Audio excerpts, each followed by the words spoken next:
Hello बच्चों, let's read the question. Which of the following order of molecular force of attraction among given species is incorrect? Option A, Hi is greater than Hbr, which is greater than Cl2. Option B, CH3Cl is greater than CCl4, which is greater than CH4. Option C, N-pentane is greater than isopentane, which is greater than neopentane. And option D, OH2 is greater than OCH3 whole twice, which is greater than OBr2. So question ने क्या पूछा है, हमें बताना है कि order of molecular force of attraction means ये जो हमारे पास मॉलिक्यूल गिवन है, इनका जो फोर्स ऑफ अट्रैक्शन होगा इनके मॉलिक्यूल्स के बीच में, उसमें से कौन सा जो ऑर्डर है वो इनकरेक्ट है. तो हम एक एक करके अपने सारे ऑर्डर्स को देखते हैं. सो फर्स्ट हमारे पास है HI, HBr एंड Cl2. सो यहाँ पे जो HI और HBr है ये दोनों हमारे क्या है, पोलर मॉलिक्यूल. और जो हमारा Cl2 है वो है नॉन पोलर मॉलिक्यूल. तो इनसे एक चीज तो हमारा पता चल गया होगा कि जो हमारा Cl2 है उसमें जो फोर्स ऑफ अट्रैक्शन होगा वो कम होगा, क्योंकि वो नॉन पोलर है. तो वो क्या करेगा, कम इंट्रैक्शन शो करेगा. और अगर हम बात करें फोर्सेस की, तो जो हमारे Cl2 मॉलिक्यूल होते हैं इनके बीच में होता है lengthen force, lengthen dispersion force. और इन केस ऑफ HI और HBr हमारे पास होता है डाइपोल डाइपोल इंट्रैक्शन. और डाइपोल डाइपोल इंट्रैक्शन और लंदन डिस्पर्जन फोर्स के बीच में अगर हम फोर्स स्ट्रेंथ की बात करें तो डाइपोल वाले का क्या होता है, मोर फोर्स स्ट्रेंथ.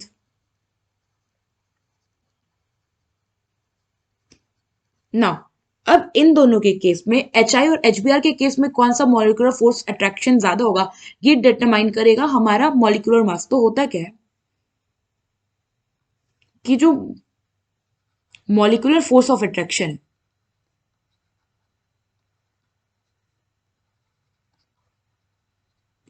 ये डायरेक्टली प्रोपोर्शनल होता है मॉलिक्यूलर मास से.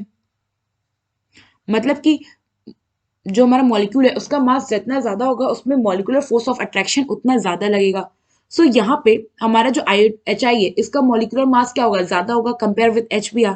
सो जो करेक्ट ऑर्डर, जो हमारा ऑर्डर होगा यहाँ पे मॉलिक्यूलर फोर्स अट्रैक्शन का, वो क्या होगा, HI then HBr then Cl2. Exactly वही ऑर्डर जो हमारा ऑप्शन में गिवन है. सो यहाँ से हमारा ऑप्शन ए वाला तो ऑर्डर करेक्ट है ना. अब हम देखते हैं हमारा सेकेंड ऑर्डर. सेकेंड में हमारे पास क्या है, CH3Cl, CCl4 एंड CH4. अगर आप CH3Cl को देखोगे तो ये कुछ ऐसा होगा. हमारा कार्बन क्या है, सेंट्रल एटम, ये हो गया क्लोरीन, ये हो गया एक हाइड्रोजन, यहाँ पे एक हाइड्रोजन, यहाँ पे एक हाइड्रोजन. CCl4 में यहाँ पे एक क्लोरीन, फिर एक क्लोरीन, ये क्लोरीन, ये क्लोरीन. CH4 में carbon, hydrogen, hydrogen, hydrogen and hydrogen.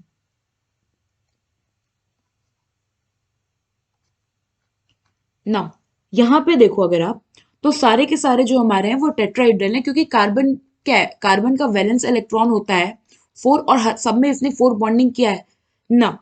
अगर आप देखो अपना CH3Cl में, तो यहाँ पे कार्बन और क्लोरीन है.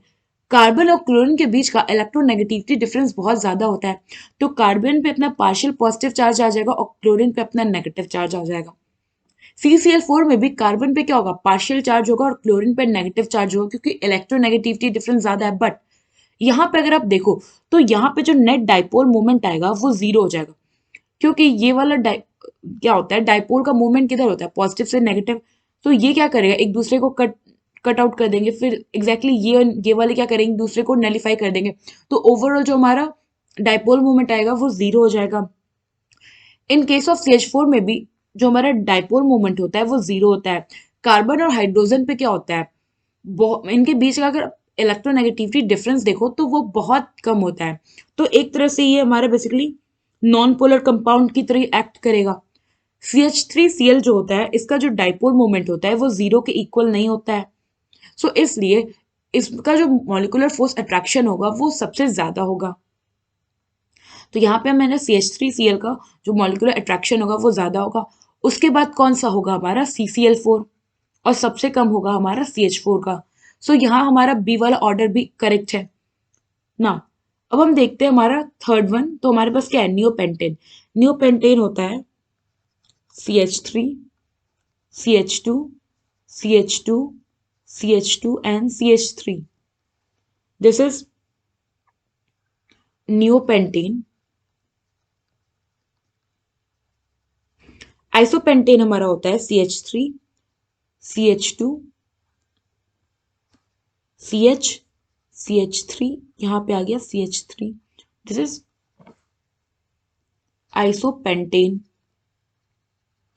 एंड थर्ड हमारे पास है न्यूपेंटेन। न्यूपेंटेन ऐसे होता है CH3, C, CH3, CH3, CH3।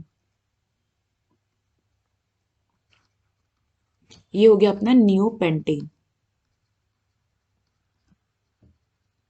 यहां पे अगर आप देखो तो जो हमारा, सॉरी, ये जो हमारा फर्स्ट वाला है ये है एन पेंटेन, यानी कि स्ट्रेट चेन बेसिकली। तो जो फर्स्ट वाला है हमारा एन पेंटेन है, ये क्या है, एक स्ट्रेट चेन है। स्ट्रेट चेन होगा तो इसका मतलब है कि यहाँ पे सरफेस एरिया ज्यादा होगा,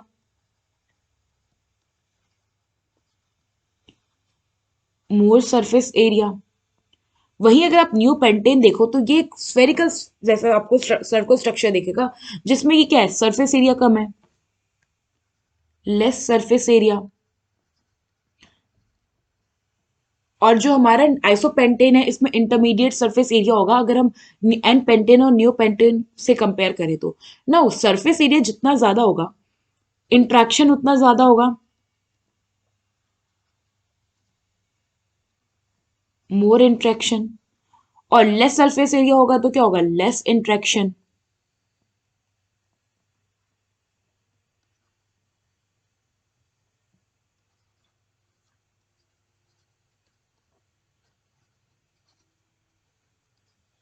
ना क्योंकि इसमें ज्यादा इंट्रैक्शन हो रहा है तो इसमें क्या होगा, जो फोर्स ऑफ अट्रैक्शन होगा वो ज्यादा होगा। सो अगर हम यहाँ पे ऑर्डर देखेंगे तो हमारा ऑर्डर क्या होगा, n pentane, n pentane, then होगा हमारा आइसोपेंटेन, एंड देन होगा हमारा न्यूपेंटेन। सो यहां से हमारा जो ऑप्शन सी का ऑर्डर है ये भी करेक्ट ऑर्डर है ना। अब हमारे पास है फोर्थ ऑर्डर। हमारे पास क्या है, OH2, OCH3 एंड OBr2। यहाँ पे जो हमारा OH2 है विच इज H2O वाटर, तो यहाँ पे क्या होगा, हाइड्रोजन बॉन्डिंग प्रेजेंट होगा। और हमें पता है कि हाइड्रोजन बॉन्डिंग जो होता है वो बहुत ज्यादा स्ट्रांग होता है। और वही in case of OCH3 and OBr2 यहाँ पे होगा डाइपोल डाइपोल इंट्रैक्शन दोनों केस में। नाउ हाइड्रोजन बॉन्डिंग जो होती है ये ज्यादा स्ट्रॉन्ग फोर्स होता है as compare with dipole dipole. So इसलिए जो हमारा OH2 होगा इसमें सबसे ज्यादा मॉलिक्यूलर फोर्स ऑफ अट्रैक्शन होगा। अब उसके बाद बचा हमारे पास OCH3 होल ट्वाइस और OBr2। तो अभी मैंने बताया कि मॉलिक्यूलर फोर्स अट्रैक्शन ज्यादा होगा अगर मॉलिक्यूलर मास ज्यादा हो। तो यहाँ पे हमारा जो OBr2 है इसका क्या है, मोर मॉलिक्यूलर मास। सो इस रेस पे जो फोर्स ऑफ अट्रैक्शन होगा वो भी ज्यादा होगा। तो OH2 के बाद हो जाएगा हमारा OBr2, और उसके बाद होगा हमारा OCH3 होल ट्वाइस। ये हो गया हमारा करेक्ट ऑर्डर। नाउ अगर आप ऑप्शन में देखो तो OH2 तो हमारा फर्स्ट प्रायोरिटी वाला है, ठीक है, क्योंकि इस पर सबसे ज्यादा फोर्स ऑफ अट्रैक्शन होगा। सेकंड में हम पे क्या दे रखा है, OCH3 होल ट्वाइस, जबकि होना कौन चाहिए था, OBr2। सो ये हमारा इनकरेक्ट ऑर्डर हो गया। और क्वेश्चन में हमसे क्या पूछा था कि कौन सा इसमें इनकरेक्ट ऑर्डर है। सो हमारा ऑप्शन डी जो होगा वो करेक्ट ऑप्शन होगा। आई होप आपको एक क्वेश्चन समझ में आया होगा। Thank you.